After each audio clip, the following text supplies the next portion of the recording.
the question about how we charge for stock options is very simple.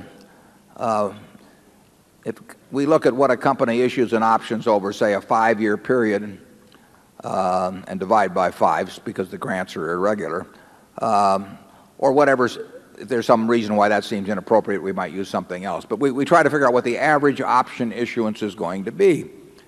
And then we say to ourselves, how much could the company have received for those options if they'd sold them as warrants to the public? I mean, they can sell me options on any company in the world. I'll pay some price for an option on anything. And we would look at what the fair market value of those options would be that day if they were transferable options. Now, they aren't transferable, but they also, employees sometimes get their options repriced downward, which you don't get if you have public options. So we say that the cost to the shareholder of issuing the options is about what could be received if they turned those options into warrants and sold them public, or sold them as options. And that's the cost. I mean, it's a compensation cost. And just try going to a company that's had a lot of options grants every year and tell them you're going to quit giving the options and pay people the same amount of money. They'll say you took away part of my earnings. We are going to, in evaluating a business, whether we're going to buy the entire business or whether we're going to buy part of it, we're going to figure out how much it's costing us to issue, and when the company issues those options every year. And if they reprice them, we're going to figure out how much that particular policy costs us. And that is coming out of our pocket as investors, and I think people are quite foolish if they ignore that. This does not mean that we are against options per se.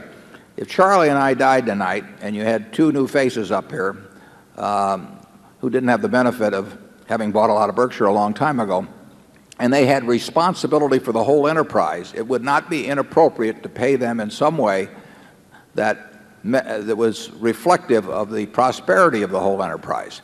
I mean, it would be crazy to pay the people at Dairy Queen in options of Berkshire Hathaway, or pay the people at Star Furniture, or any one of our operations, because they have responsibility for a given unit, and what the price of Coca-Cola stock does could swamp their efforts in either direction. It just would be inappropriate. But it would not be inappropriate to pay somebody that's got the responsibility for all of Berkshire in a way that reflected the prosperity of all of Berkshire. And a properly designed option system, which would be much different than the ones you see, because it'd be much more rational, could well make sense for 1 or 2 people that had the responsibility for this whole place. Charlie and I aren't interested in that, but I think that you may be looking at 2 people up here 50 years from now, I hope, that where it would be appropriate. But any option system, should not involve giving an option at less than the place could be sold for today, regardless of the market price, because once management's in control, they can make that decision, and it should reflect the cost of capital.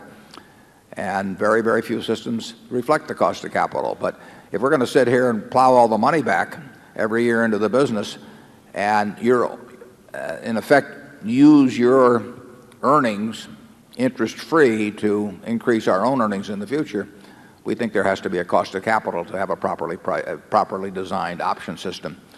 People aren't interested in that. The option consultants aren't interested in that because that isn't what their clientele wants.